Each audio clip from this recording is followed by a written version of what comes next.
Yo, yo, yo, it's your girl, Wanda D, coming back at you with another interview. Let me put my name up here so you know me. Let me put her name up there so you know her. You will never forget her name, Youmie from Flex and Fly.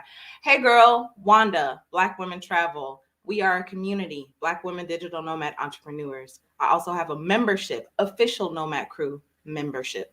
We also have a podcast, Black Women Travel Podcast. We also have a conference. The International Black Women Travel Jubilee is coming up this weekend. Okay. So that is Saturday and Sunday, December 4th and 5th. So excited. This bright star is going to be with us on Sunday, December 5th at 11 a.m. Eastern sharp. And guess what she's going to be teaching? Tell us about yourself, please. Hi, everybody. My name is Youmie Jean Francois. Excuse the tiredness, but it's 4:45 of business, okay? So, because I'm successful. I have a rest. My rest time is coming in Q1, January.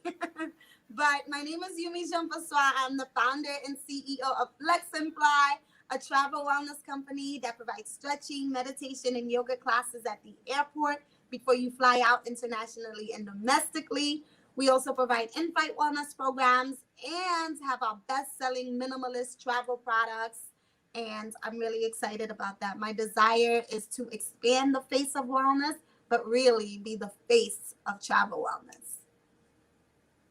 Trademarked. Bam. Travel wellness. Everything trademarked. So don't try. Yeah, okay. Try if you do, you'll hear from the lawyers. You'll okay. Youmie, tell us about your delicious life. Like, what led you on this path to travel and wellness? You know, it was a gradual transition, I would say. I was a professional backup dancer. So moving my body, dancing for celebrities, you know, getting on buses and trains and planes to get to city. And, you know, that does a lot to you mentally as well as physically for your body. And I noticed that the way I ate and the way that I traveled when I ate was two different things, and it affected me. And I also didn't like the chaos that I felt and saw inside of airports. And so I was like, you know, we could bring a little peace in here. And I love, like, my favorite places, two places. My favorite place is the library. I think I've told you this, as well as the airport. I could be there all day. First of all, I think the way they've created airports is just so marvelous. Obviously, not every airport is bomb, but the major ones, you know, in major cities are pretty fancy, you know, whether you're having some sort of lounge or like just the way the architect is. I just absolutely love it. But I didn't like that there wasn't an option to take care of myself, like having French fries and burgers and beers and, like, you know, food. Like, that's just like the worst thing to be having. While you're on hold, while you're waiting, while your plane is delayed. Like, I just think that wellness isn't something that should be optional or selective. It should just be, and you should have it, right? Like, and I think at the airport, people are just like, oh, well, here's a smoothie, but there's plenty of sugar in there, and it's going to cost you $40, right? And I just was like, no, this is a lifestyle. My lifestyle includes traveling. So I have to make sure that my lifestyle, where I really appreciate wellness, is also included. And so on my way to Morocco, I was heading to Lisbon, Portugal, and I stopped in Morocco for a bit. And that was where Flex and Fly came into my mind. I saw a man doing what I like to call the either the downward dog, or he was in child's pose. He was because it's a Muslim country, so they let them go and pray. And I remember seeing him just stretched out, praying with his head down. And I just was like, wow, this would be so amazing if this was a stretching class right here. And I wanted to also build community, so I didn't want it to be a solo thing. Like, I didn't want individuals stretching by themselves. Although that's nice, I think community everywhere is something that I desperately desire all ways in my life, and wherever I can create it, I find ways to create it. And so creating a class, creating literally like a yoga, stretching, dance studio at the airport was what I wanted to do, so I did it. So where are your physical locations now? So we'll be launching next year after many delays, but we're starting off first at JFK and then in Newark Airport. And currently we're talking to many different locations that's coming because we get a lot of requests, but we're coming. Wherever you want us, trust me, if you want us, wherever you are, all you have to do is write your airline or ask for us, and trust me, they'll come to us. But we're coming. The goal is world domination, right? Like we want to be in every airport, every terminal, right? But it's pretty big. We're gonna start off in one terminal and just grow, you know. And I want to say that I'm actually a small business owner. I plan on being a corporation. That is the goal for Flex and Fly. Eventually, will also be franchise. So you too will be able to own Flex and Fly at some point. I'm not going to be a small business forever, but I'm entering this space as a small business owner. And if I can tell you this, it is no joke. It is no joke. I'm battling and I am going against some big dogs all the time. And most of the people in the airport already have had a brick and mortar outside of it. They've already had a lot of success outside of it. And so there's a lot of doubt. You know, I have to convince a lot of people that the idea that I have and that wellness is not just a fad, right? Like it's a necessity. And that someone that looks like me is going to be the person that take it all the way home. That's amazing. Imagine a Black woman not having that brick and mortar prior experience and rolling up to JFK and being like, you need me. So where do I sign the paperwork? Like, what's good? Oh, I wish you would see the paperwork. I mean, you have to bid, okay? You have to bid at the airport, and then you have to go through what I like to call giving your bloodline, and and then eventually they try to offer you a space, and then you have to ask for a space, and each square foot costs money. Mm-hmm. So I tell people this all the time because it needs to be clear. I need money. The type of money that you can't think of, okay? Because it's quite expensive. I need millions and millions of dollars for what I do. You guys already know how much it is just to get a bottle of water at the airport. There's a reason for that.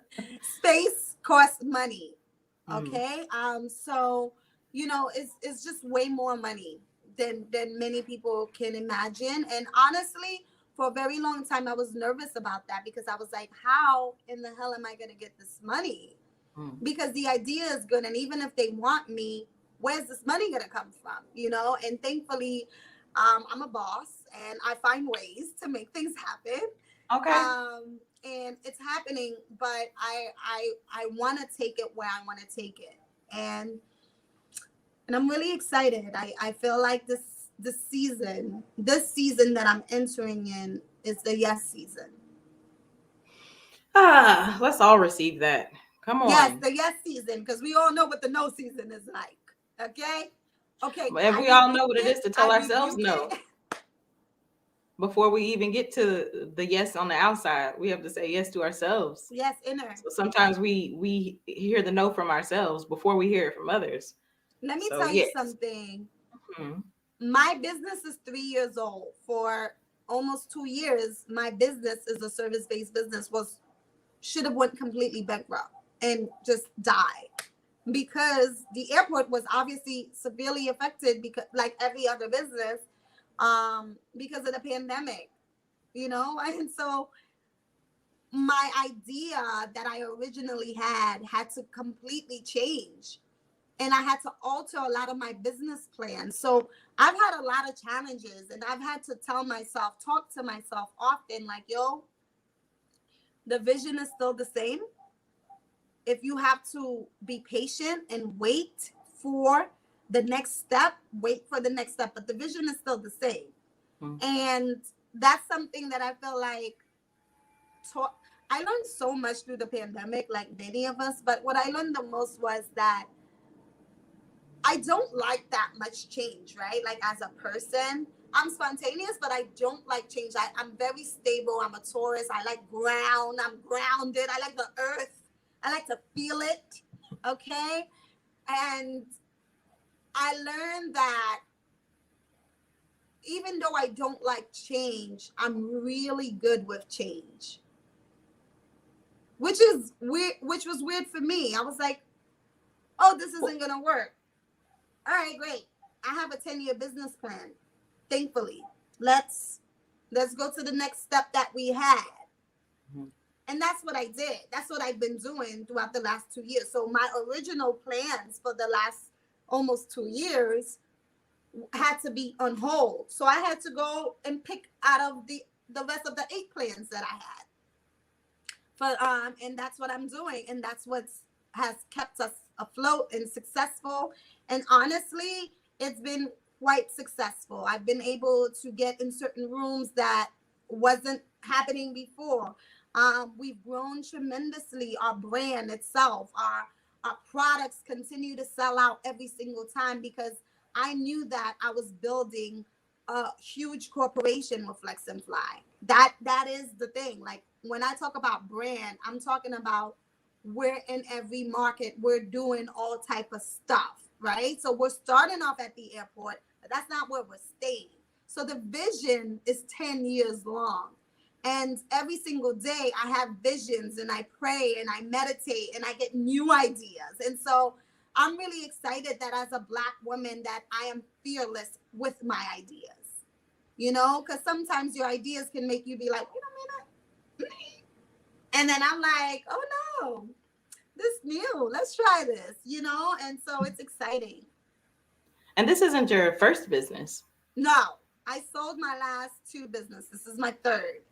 This is the one I'm keeping. Talk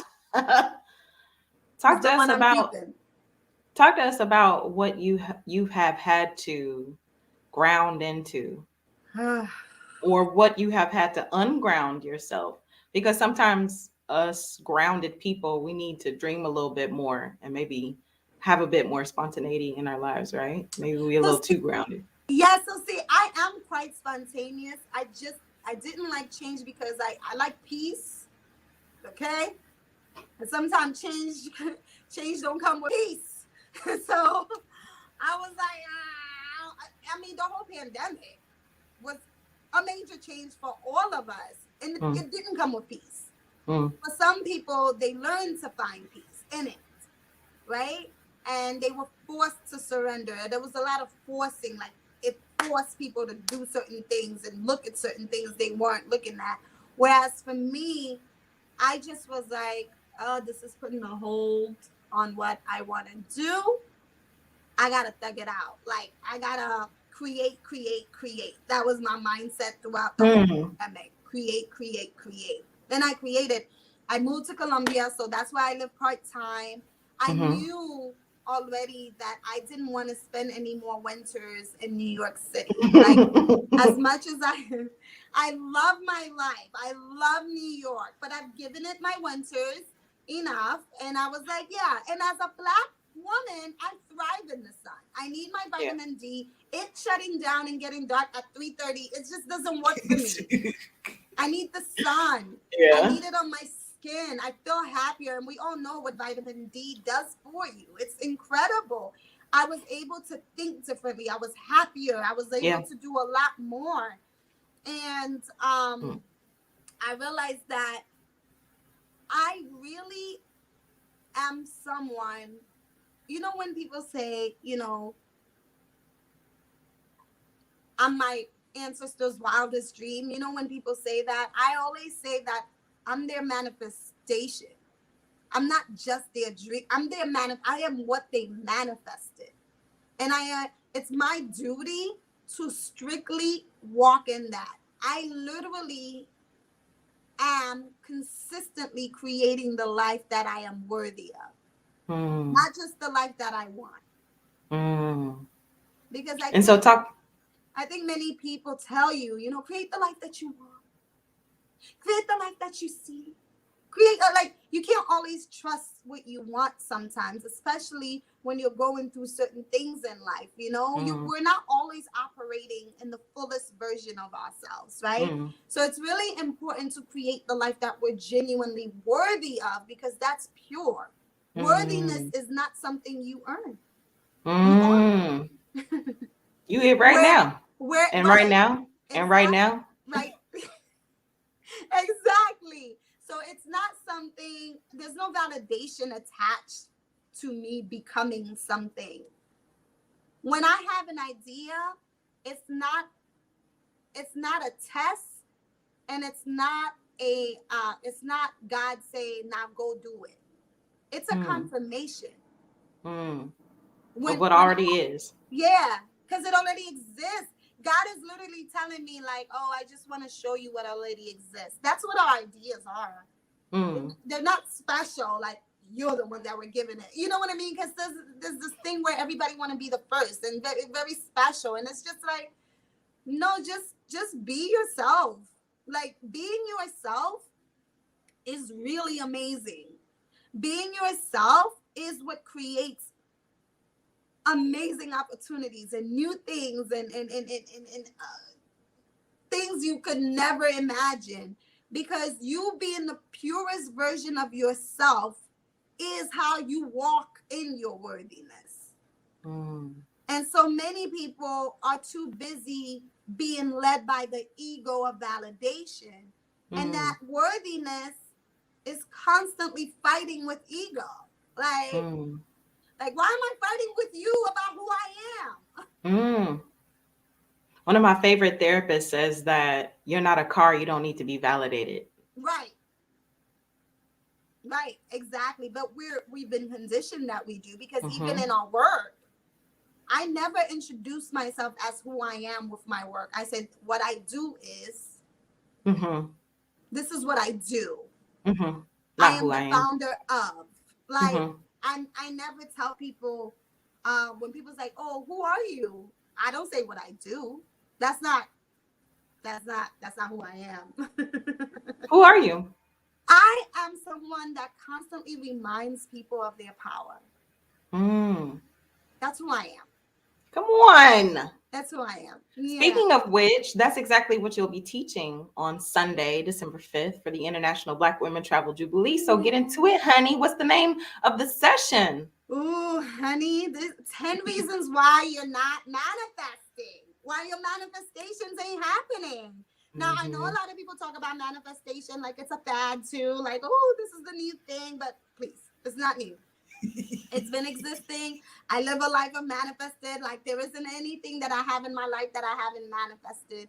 And I don't take spirituality out of it. I don't separate the universe um and call the universe God. That's just not how I work. I think nothing can happen without like, what I believe is the universe works for God in conjunction with his will.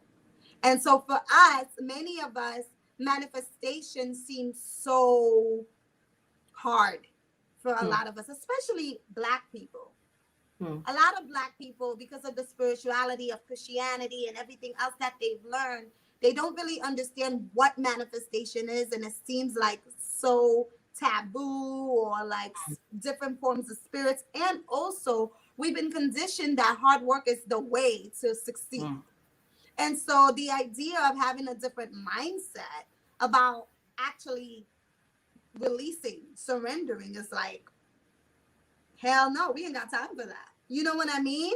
And I want to teach people, you've heard of work smart, not hard. Hmm. You've heard of all those type of things, but what does it mean to really surrender? What does it mean to really believe that something is yours? What does it mean to believe that something is inevitable? A lot of people don't know what that means for them. Most people believe that the reason why certain things happen for them is because they worked hard for it. Hmm. And that's the only way it can happen. Hmm. Where I believe in alignment, and I believe in It's not what I see, it's what I say. Because if I pay attention to what I see, there's a lot of things that won't work out for me. It just won't work out. But if I believe in what I say, because I truly believe in what you say, and if you're consistent with it, you will see a change. I mean, it's been proven so many times. But also learning to manifest from true humility versus ego. Because a lot of people manifest from ego too. And they don't understand why it doesn't last.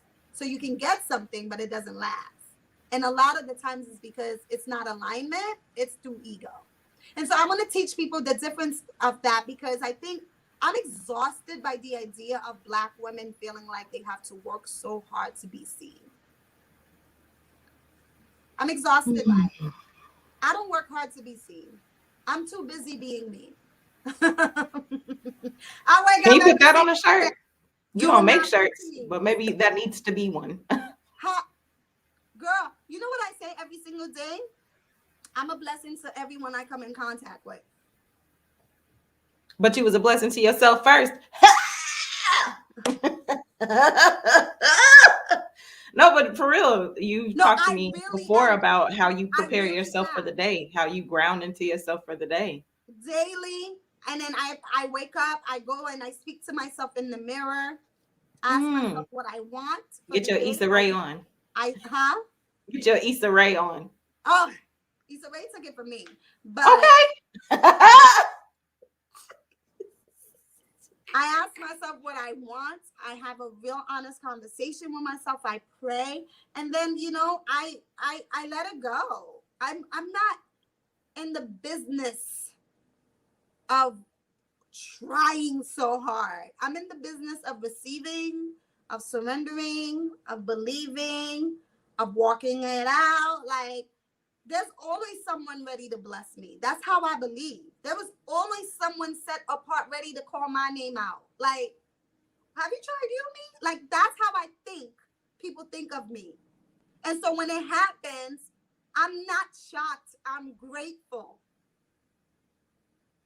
I give gratitude to what I know. I don't give gratitude for being chosen. I'm supposed to be chosen. I'm worthy of it. It's a whole different mindset. And it's not ego, because you have to be very careful of that, because some people will be like, you think this, you think that. Most of the time, it's people that could never imagine themselves talking that way. So they think you're doing too much. And it's like, all right, but my life looks like what you want. Where did you think it started at? Where did you think it began? It began with my mouth. It began with my mindset. I can't even, like, my friends, my best friends, because, you know, everyone I'm connected to is rich too. Like, I don't have broke friends. Like, I don't have anyone, like, that doesn't work. The great poet Jay-Z said, girl, not the you know, prophet. he's a Sag. You know how y'all Sags go. Okay, don't put my business on the streets. Thank you, Youmie. What did the man say? We center Black women, but we'll let this slide. Yes, the great poet Jay-Z said, he always says, you know, everybody can tell you how to do it, but they never did it. And he says, and he also says, you know, over here, we say that you're broke if everyone next to you but you is broke. So if I'm the richest one on my block and my crew, I'm not rich. That's that's his mindset. So my friends and the people that I'm connected to, that I care about, I pray over. My success can't be the only one. I'm uncomfortable being the only successful one. My whole crew got to be right. We got to fight over who's paying tonight. That's the type of vibes I'm in. Oh, where we going? Oh, we going to Albania? Oh, we going to Greece? Where we going? Oh, nah, I got it. I already sent it for you. I already sent you your tickets. That's the vibe. That's just that. Or when my friends are like, yo, something's up with my family. I need prayers. All of us come together. That village mentality, that community, everyone. I'm talking about wealth. everyone connected to me is wealthy. That's in health and finances, mentally, emotionally, physically. We're making wise choices. You understand what I'm saying? I'm uncomfortable being the only one. Because when you're the only one, then you put yourself in a position where you always got to be the one that saves people. That's ego. I need people.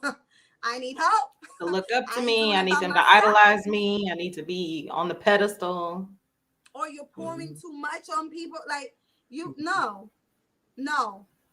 Then you feel good about that. Then that gives you validation. No, just being me is enough. Just being me is enough. How did you start to develop this language? So how do a little Black girl from Haiti Yes. cut through New York? I would say my relationship with God. I would have to say that.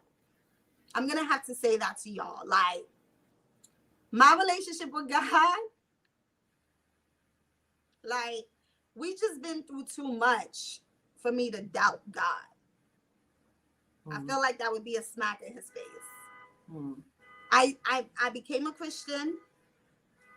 I started reading the word. I started praying, and I started really building my relationship with God, like outside of everything. Because I left church. I stopped messing. I stopped all that. Like, you know what I mean? Because I was going through a lot. And I was like, oh, not every church is the same. Not what I'm reading is a little different over here. Like, you know what I mean? I've had church hurt. You know what I mean? Yeah. And that's a different pain. That's a whole different pain that a lot of people don't talk about.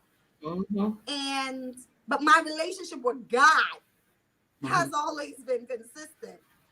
I talk to God, he talks to me, and that is something I'm always going to stand by. I'm led by God. And honestly, this is also in the word, you know, as a man thinketh, so is he. Like, it's not new, you know, and it's not, you can't selectively pick passages and say it don't work. And then just being guided by God. Like, I've made so many mistakes in my life that there's just so many things I shouldn't have and I shouldn't be right now that I am. You know? And when you have that experience along with the relationship, you're not the same.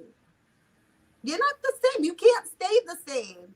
Like, lack isn't something that you nurture when you have a relationship with God, because that's just not how it is. Lack is not of God. Like, so when you're constantly like just lacking, depressed and sad, like there's something off. It's kind of like when you're sick, there's something foreign in your body. Spiritually and mentally, when things ain't right, foreign. You hear that Spanish music, you know where I live.